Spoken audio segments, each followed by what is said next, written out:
Olá pessoas, eu sou o Léo. E eu sou o Miguel. E esse é o canal Piuí. Temos na história muitos filmes épicos com cenas memoráveis que a gente jamais vai esquecer, como é o caso de Titanic. Eu sou o rei do mundo, cara, você não vai esquecer isso jamais. Só que alguns filmes são lembrados por coisas muito aleatórias. Por exemplo, Era Uma Vez em Hollywood, as pessoas lembram que o Brad Pitt tira a camisa e ele já tava bem velho, só que ele tava gato ainda. Que delicinha! A nossa live do Oscar aqui de 2023, ó, foi a mais assistida do YouTube. E as pessoas lembram apenas do quê? Um tapa na cara. Caralho! Essas coisas acontecem o tempo todo com grandes filmes e hoje a gente vai ver aqui 5 casos de filmes que são lembrados por motivos muito idiotas. Você, na rua, é visto como, aquele lá, aquele idiota lá, não deixou o like no vídeo, que perdedor, loser, loser! Você pode mudar isso agora, entendeu? Deixando o like no vídeo.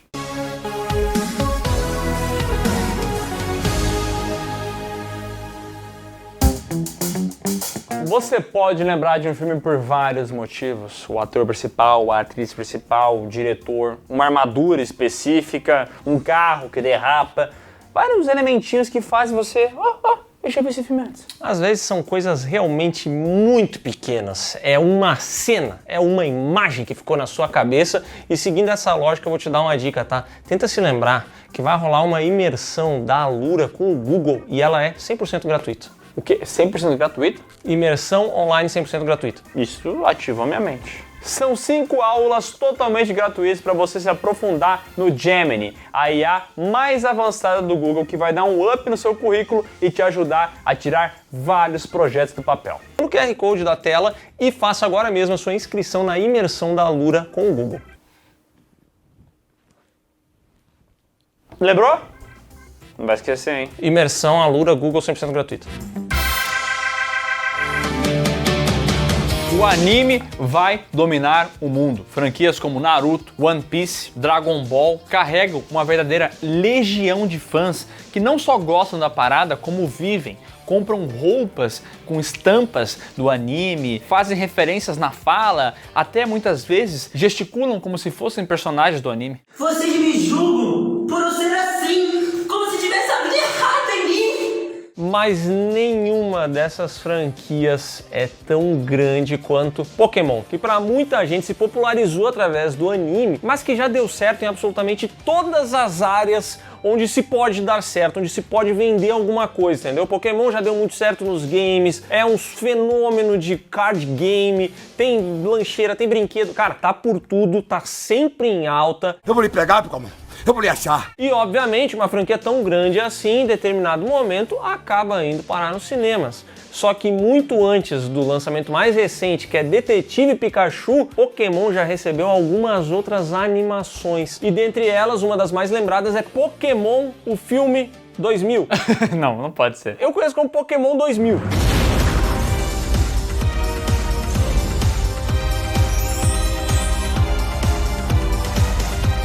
E talvez as pessoas não se lembrem tanto do enredo dele, mas esse filme é lembrado por um motivo extremamente idiota, especialmente por quem gosta dos cards de Pokémon. Que o negócio é o seguinte, se você comprava o seu ingresso para assistir ele na primeira semana, você ganhava uma carta. A promo card in its original cellophane wrap that was handed out in the year 2000 for the theatrical run of The Power of One, a Pokemon movie. And this is the Ancient Mew. E assim, talvez você ache isso meio tonto.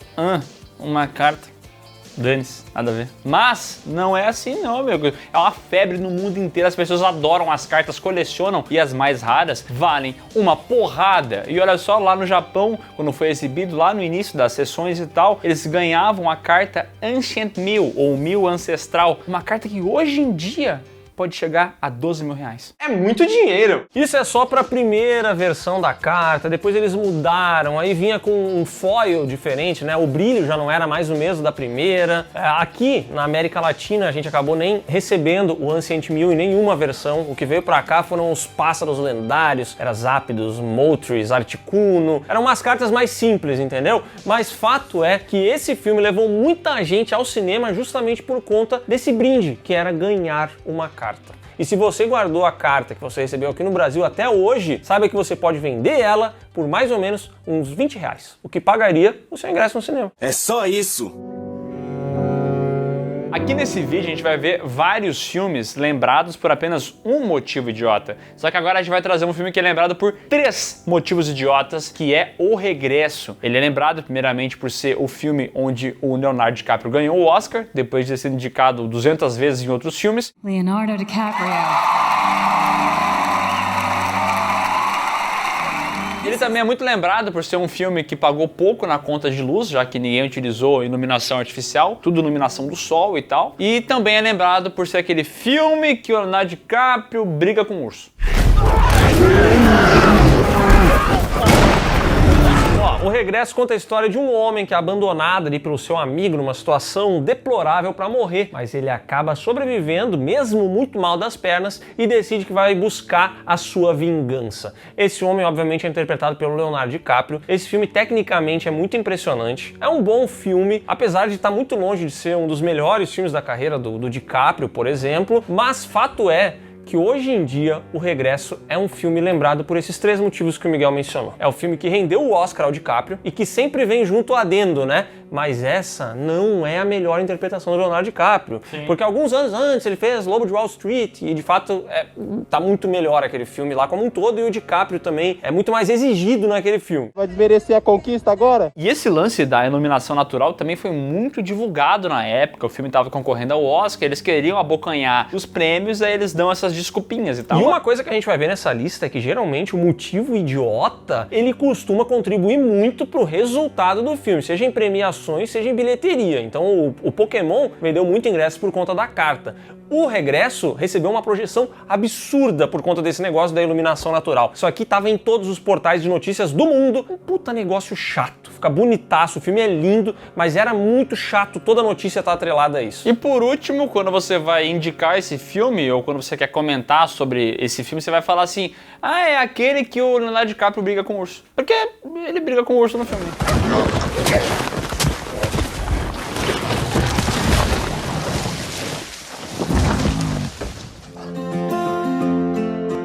Muita coisa acontece durante um ano das nossas vidas, sabe? São 365 dias. Um ano já é bastante coisa, mas agora imagina 12 anos. E uma coisa que tem que ser dito é que, assim, geralmente um filme é produzido ali no máximo em 2 anos, entendeu? A produção não é tão longa, não é tão extensa, porque também a carreira do cara não pode ficar atrelada àquele projeto por muito tempo. E é geralmente o tempo médio de uma produção, né? É isso mesmo.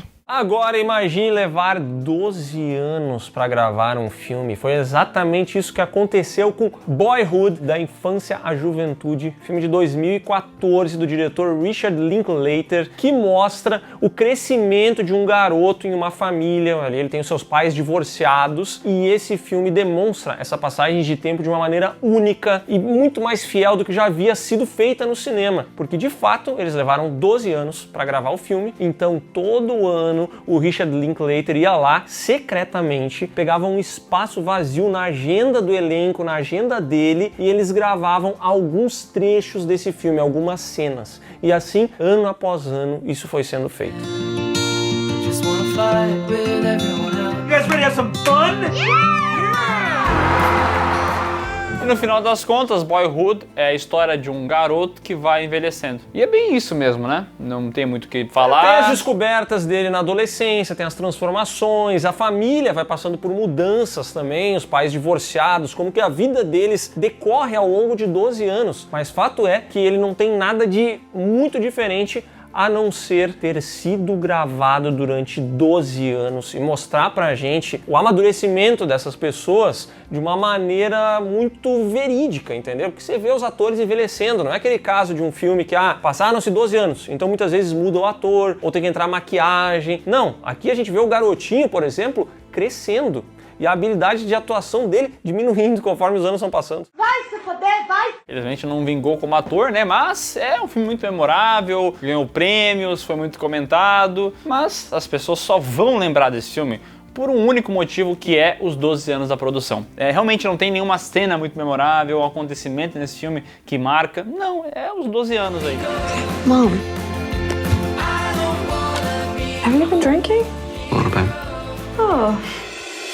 Não é novidade para ninguém que os smartphones estão cada vez mais tecnológicos. Hoje eles já substituem aí para muita gente câmera, já substituem videogame, tem muita gente que não tem videogame, só joga no celular, entendeu? Tem gente até que faz ligação utilizando o smartphone hoje em dia. Você sabia que a tecnologia de um celular hoje em dia é muito mais avançada que a tecnologia dos computadores que levaram as pessoas para a Lua? Não ironicamente. Mas convenhamos, a ideia de gravar um filme, um longa-metragem, uma produção grande assim, utilizando um celular, ela ainda soa um pouco esquisita, entendeu? Parece que não tem por que fazer isso. Steve Soderbergh, que fez lá 11 Homens no Segredo, falou assim, quer saber? Eu sou tão brabo que eu vou fazer um filme utilizando um iPhone. E não é qualquer iPhone não, tá, irmão? É um iPhone de botão. Mas na versão Plus, tá? iPhone 7 Plus. This man, he's followed me all the way here from Boston. O longa conta a história de uma mulher que acredita estar sendo perseguida pelo seu ex e busca ajuda se internando em uma clínica psiquiátrica. E aí boa parte desse filme vai se passar naquele ambiente, o que facilita questões de iluminação, de produção e tudo mais, entendeu? Steven Soderbergh estava lá com o iPhone dele, alguns apetrechos, mas não tantos, tá? Porque hoje em dia a gente já viu isso, né? Agora a gente tem o caso aí do próximo filme do Extermínio, que tá sendo gravado em alguns momentos, eu acredito, utilizando um iPhone. Só que assim, não é um iPhone, é um Transformers, né? É que o cara pega um iPhone, ele bota 85 mil tipos de apetrechos e aquilo ali vira, sei lá vira uma máquina mortífera. Eu entendi a referência. Fato é que aqui o Steven Soderbergh utiliza o iPhone quase pelado pra fazer o filme dele. Um filme que, sei lá, esse filme não é nem um pouco memorável, ele não tem nada demais, não tem cenas marcantes. Não é ruim. Não é ruim, mas o iPhone não compromete. Não compromete, ele faz bem o seu trabalho, tá ligado? Parabéns para a Apple, o ecossistema é foda, não adianta. Mas tem que dizer que não é um filme memorável de maneira nenhuma. O que as pessoas lembram dele é que ele foi gravado num iPhone 7 Plus. You must be insane. My mom didn't pick up last night. What happened to her? A dead body was discovered. Deu muito certo, eu diria que deu certo até pro filme, que acabou ganhando uma projeção, porque como o Miguel falou, é um filme que não vai te criar nenhum tipo de emoção, nem nada desse estilo, mas ele foi muito divulgado na mídia por ter sido gravado em um iPhone, em uma época onde isso não era comum. Esse não foi o primeiro filme a ser gravado com smartphone, inclusive tem um filme do diretor de Anora, chamado Tangerine, que já foi feito com smartphone, é mais antigo do que esse. E é melhor. É melhor, mas esse daqui teve projeção e atualmente você só consegue lembrar dele como Distúrbio, o filme que o Soderbergh gravou no iPhone 7 Plus. Isso se você lembrar dele assim, né? Porque é bem provável que você não lembre de maneira nenhuma. Caracas. Todo mundo aqui já assistiu uma comédia romântica. São filmes confortáveis de serem assistidos, porque tem aquela parte do romance que sempre aquece o coração, tem as piadinhas, situações engraçadas. Não é nunca aquele filmaço que você fala assim, nossa, que filme foda que eu vi, mas ele assim não agride, entendeu? E te dá boas lembranças. Sempre muito previsível, o casal se conhece, se junta, briga, se separa, retoma. Assim, eles meio que seguem um padrão, são filmes leves, curtos, bons de assistir, mas geralmente eles caem no esquecimento. Só que não foi isso que aconteceu com o filme Todos Menos Você. Primeiro porque é um filme recente, né, de 2023, tá muito fresco na memória de todo mundo, e principalmente porque na época, cara, se falou demais desse filme.